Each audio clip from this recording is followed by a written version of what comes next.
तय करने का काम मुसलमान नहीं, बल्कि ये कौन तय करता है तो आरएसएस, बजरंग दल और विश्व हिंदू परिषद के गुंडे आज की तारीख में इस बात को तय कर रहे हैं कि मुसलमान के घर में कौन सी भीड़ है। इतने ज्यादा हालात खराब हो गए, किसी को कभी भी पीट कर मार डाला जाता है। और इस देश की जो 52% आबादी है, जिसे पिछड़ा वर्ग कहा जाता है, तो देश में जानवरों की गिनती होती है, कुत्तों की गिनती होती है, हिजड़ों की गिनती होती है, मगर पिछड़ों की गिनती नहीं। इतने ज्यादा हालात 70-72 साल में खराब हो गए, इसलिए हमें सोचने की जरूरत है, विचार करने की जरूरत है, समीक्षा करने की जरूरत है। क्योंकि हमारे पुरखों ने जब देश में अंग्रेजों के विरुद्ध आजादी की लड़ाई चल रही थी, गांधी और कांग्रेस इस बात को कह रहे थे, अंग्रेज चले जाएंगे, तुम्हारी समस्याओं का समाधान हो जाए। तमाम शेड्यूल कास्ट के लोगों ने, तमाम ओबीसी के लोगों ने और तमाम मुस्लिम समाज के और दूसरे माइनॉरिटीज के लोगों ने उस आजादी के आंदोलन में अपने जान और माल की कुर्बानी दी। फांसी पर चढ़े, गोलियां खाई, जेलों में गए, किस उम्मीद के साथ गए, क्यों गोलियां खाई? एक उम्मीद थी, मैं भले गोली खा लूं, मैं भले ही जेल चला जाऊंगा, मुझे भले ही फांसी हो जाएगी, मगर जो मेरी आने वाली जनरेशन है वो जनरेशन आजाद हो जाएगी। इस उम्मीद के साथ, इस आशा के साथ हमारे लोगों ने अंग्रेजों को भगाने का काम किया। अगर ये सीबीसी माइनॉरिटी के लोग उस आजादी के आंदोलन में नहीं गए होते तो ये देश अंग्रेजों को भगा नहीं सकते थे। गांधी और कांग्रेस के लोग को भगाने में हमारे पुरखों का योगदान था, मगर उसका क्या हमको मिला? आजादी के 70-72 साल में हमारे ये हालात है, इसलिए हमको ये सोचने पर विवश होना पड़ रहा है, मजबूर होना पड़ रहा है। क्या 15 अगस्त की आजादी हमारी आजादी थी? इस देश में बड़े बड़े घोटाले हुए और उस बड़े बड़े घोटालों के बारे में हम जानते हैं। सैकड़ों करोड़ के घोटाले हुए, हजारों करोड़ के घोटाले हुए, उसके बारे में हम जानते हैं। लेकिन इस देश में जो सबसे बड़ा घोटाला हुआ वो घोटाला है इतिहास का घोटाला। वो इतिहास का घोटाला है, उसके बारे में हम नहीं जानते। माननीय मेश्राम साहब बैठे हुए हैं, पिछले 40 साल से इस देश में वो SC ST OBC माइनॉरिटी को जो इतिहास का घोटाला हुआ है उसके बारे में जागृत करने का काम कर। उस इतिहास को हमको समझना होगा। 15 अगस्त 1947 को अंग्रेज चले गए, लेकिन साथी जब इस देश में अंग्रेज नहीं आए थे, जब इस देश में मुगल नहीं आए थे, तब इस देश में ब्राह्मण आए। इस इतिहास को छुपा दिया गया, इस इतिहास को दबा दिया गया और ब्राह्मणों ने इस देश में वर्ण व्यवस्था बनाई। ब्राह्मणों ने इस देश में जाति व्यवस्था बनाई और वर्ण व्यवस्था के नाम पर, जाति व्यवस्था के नाम पर इस देश के मूल निवासियों को अधिकार वंचित करने का काम किया, गुलाम बनाने का काम किया। शेड्यूल कास्ट के लोग जो आज की तारीख में हैं, उन्हें अछूत घोषित किया था। ओबीसी के लोग जो आज की तारीख में हैं, उन्हें शूद्र घोषित किया था। आप लोगों ने एकलव्य की कहानी सुनी होगी। एकलव्य गुरु द्रोणाचार्य के पास ले जाते, गुरु द्रोणाचार्य को कहते हैं, गुरु जी हमें धनुर्विद्या सिखा दो। तो द्रोणाचार्य कहते हैं, तुम्हारा कुल क्या है, तुम्हारा गोत्र क्या है?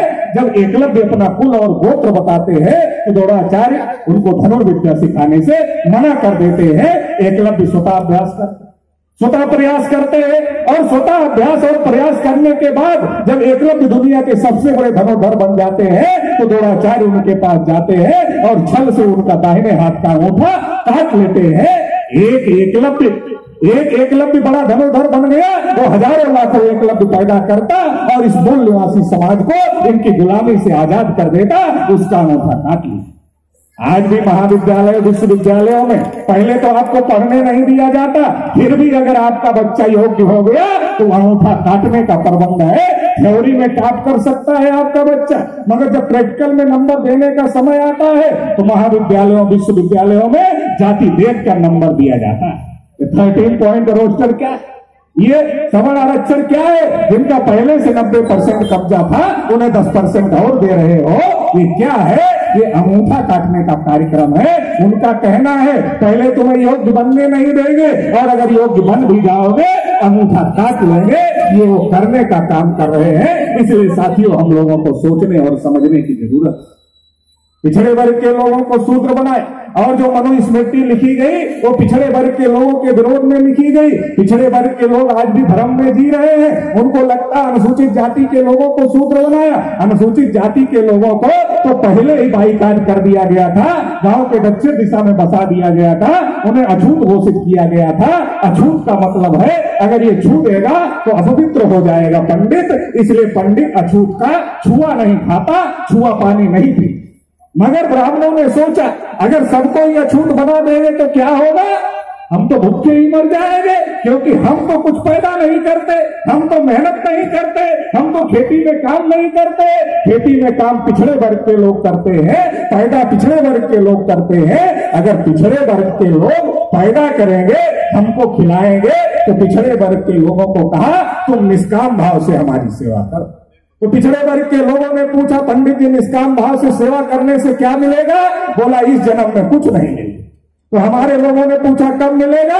कहा हो सकता है अगले जन्म में तुम भी ब्राह्मण हो जाओ, ऐसा हो सकता है। हजारों साल तक हमारे लोगों ने निष्काम भाव से सेवा किया, मगर निष्काम भाव से सेवा करने के बावजूद भी हमारे लोग ब्राह्मण नहीं।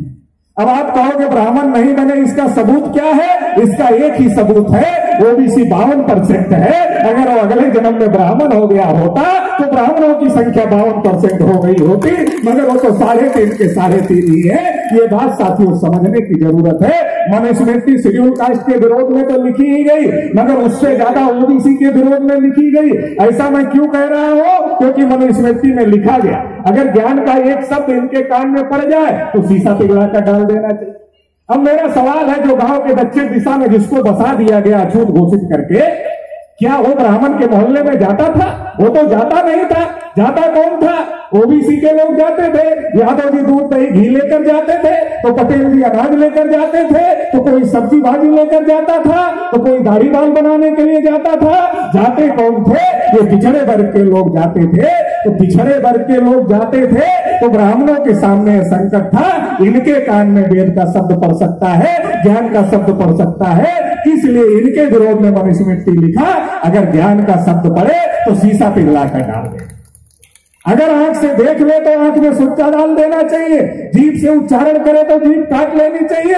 ये अंग्रेजों ने नियम नहीं बनाए, ये मुगलों ने नियम नहीं बनाए। ये नियम अगर किसी ने बनाए तो जब अंग्रेजों और मुगलों के पहले जो विदेशी आए उन ब्राह्मण विदेशियों ने ये नियम बनाए। इस बात को ज्योतिबा फूले जानते, इस बात को छत्रपति साहू महाराज जानते थे, इस बात को बाबा साहब अम्बेडकर जानते थे। इसलिए 1848 में जब गांधी जी पैदा नहीं हुए थे तब ज्योतिबा फूले ने हमारे लोगों की लड़ाई शुरू किया। और ज्योतिबा फूले ने क्या कहा? हमारे लोगों को कहा जब तक अंग्रेज भारत में है तुम्हारे पास अवसर है, तुम्हें ब्राह्मणों की गुलामी से आजाद हो जाना चाहिए, अंग्रेजों की गुलामी से आवाज में आजाद हो जाना। क्योंकि ज्योतिबा फूले जानते ये जो ब्राह्मण है ये अंग्रेजों से ज्यादा खतरनाक है। ज्योतिबा फूले ने गोविंद राणे को कहा था अंग्रेज चले गए जब तुम्हारा राज आ जाएगा तो तुम ऊंट पर चढ़कर बकरियां चराने वाले लोग, जब तुम्हारा राज आ जाएगा तो हम जैसे कुर्मी किसानों के साथ में तुम बराबरी का व्यवहार करोगे। मेरा यकीन, मेरा विश्वास नहीं है, मैं नहीं आता तुम्हारे आजादी। जो ज्योतिबा फूले ने उस समय कहा था वो आज साबित हो गया, इन्होंने हमको बराबरी का अधिकार नहीं। छत्रपति साहू महाराज राजा थे, महाराणा तिलक उनसे मिलने के लिए गए, और जब तिलक उनसे मिलने के लिए गए, तिलक ने कहा शामिल हो जाओ आजादी के आंदोलन में। तो छत्रपति साहू महाराज ने कहा तुम ब्राह्मण लोग हमारे जैसे राजा के साथ बुरा बर्ताव करते हो, कल तुम्हारा राज आएगा, हमारी प्रजा के साथ क्या करोगे मैं समझता हूं, मैं नहीं आने वाला।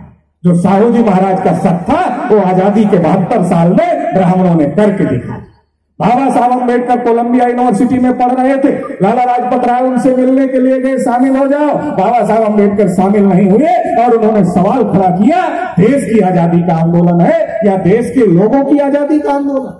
देश 15 अगस्त 1947 को आजाद हो गया, अंग्रेज चले गए, मगर जो देश के लोग हैं क्या वो लोग आजाद हुए? आज SC ST OBC माइनॉरिटी के लोगों के हालात है तो जो बाबा साहब अम्बेडकर को शक था वो बात साबित हो गई है। इसलिए साथियों मैं ये कहना चाहता हूं कि अंग्रेज नाम का विदेशी चला गया, मगर ब्राह्मणों ने देश पर कब्जा कर लिया। और जिन ब्राह्मणों ने देश पर कब्जा कर लिया उन्होंने संविधान की सिंगल लाइन पर भी अमल नहीं किया। संविधान में लिखा हमें समता, स्वतंत्रता, बंधुता और न्याय पर आधारित समाज और राष्ट्र का निर्माण करना है, मगर इसके उलट में उन लोगों ने काम किया। केवल बीजेपी से ही संविधान को खतरा नहीं है, बल्कि कांग्रेस से भी संविधान को खतरा है। पहले सबसे ज्यादा राज कांग्रेस ने किया। बाबरी मस्जिद में मूर्तियां रखवाने का काम किसने किया? बाबरी मस्जिद का ताला खुलवाने का काम किसने किया? बाबरी मस्जिद में पूजा करने की इजाजत देने का काम किसने किया? सारा काम कांग्रेस ने किया।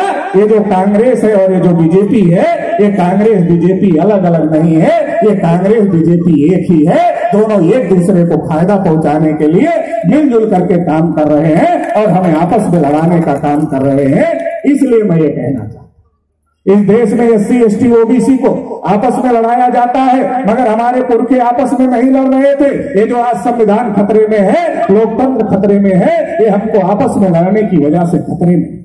आज शेड्यूल कास्ट को OBC से लड़ाया जाता है, OBC को शेड्यूल कास्ट से लड़ाया जाता है, शेड्यूल कास्ट को शेड्यूल ट्राइब से लड़ाया जाता है, OBC को शेड्यूल ट्राइब से लड़ाया जाता है। SC ST OBC को कहा जाता है मुसलमान तो 14-14 बच्चे पैदा कर रहे हैं, देश पर मुसलमानों का कब्जा हो जाएगा, तो मुसलमानों का डर दिखाते हैं और SC ST OBC को हिंदू बनाकर उनका समर्थन हासिल करते हैं। और ये मुसलमानों का डर दिखाते दिखाते इस देश की विधायिका पर ब्राह्मणों ने कब्जा कर लिया, इस देश की कार्यपालिका पर ब्राह्मणों ने कब्जा कर लिया, इस देश की न्यायपालिका पर ब्राह्मणों ने कब्जा कर लिया, इस देश की मीडिया पर ब्राह्मणों ने कब्जा कर लिया और डर मुसलमानों का दिखा रहे हैं। और पिछड़े वर्ग को रिजर्वेशन नहीं मिला, शेड्यूल कास्ट के लोगों का कोटा पूरा नहीं हुआ, शेड्यूल ट्राइब के लोगों का कोटा पूरा नहीं हुआ, माइनॉरिटी को 33% से 2.5% पे लाके गिरा दिया गया। तो ये हमको आपस में लड़ा रहे हैं और आपस में लड़ा करके ये हमारे ऊपर रूल कर रहे हैं और हम सभी को अधिकार वंचित करने का काम कर रहे हैं। जो हमारे पुरखे थे वो आपस में नहीं लड़ रहे थे। 1920 में जब मानगांव परिषद लगा था, साहू महाराज ने बाबा साहब अम्बेडकर को कहा था, मेरे राज्य के प्रियजनों, आपको मुबारक हो, आपको आपका नेता डॉक्टर अम्बेडकर के रूप में मिल गया है। और मेरा अंतर्मन कहता है आने वाले समय में डॉक्टर अम्बेडकर पूरे देश के नेता होंगे। साहू महाराज ने कहा, बाबा साहब अम्बेडकर ने कहा, अगर साहू महाराज नहीं होते तो डॉक्टर अम्बेडकर भी नहीं होते। दोनों में प्रेम था, दोनों में लगाव था, दोनों मिलजुल कर लड़ाई लड़ने का काम कर रहे थे। गांधी जी ने जब मुसलमानों को कहा हम सारी बातें मानने के लिए तैयार हैं, आप डॉक्टर अम्बेडकर का विरोध करो, मुसलमानों ने डॉक्टर अम्बेडकर का विरोध नहीं किया, कहा हम उनका विरोध नहीं कर सकते, आपको मानना है तो मानो, नहीं मानना है तो मत मानो। जब कांग्रेस ने कहा था कि डॉक्टर अम्बेडकर के लिए खिड़की नहीं दरवाजे नहीं, खिड़कियां भी संविधान सभा की बंद है, तो मुस्लिम भाइयों ने बाबा साहब अम्बेडकर को संविधान सभा में भेजने का काम किया।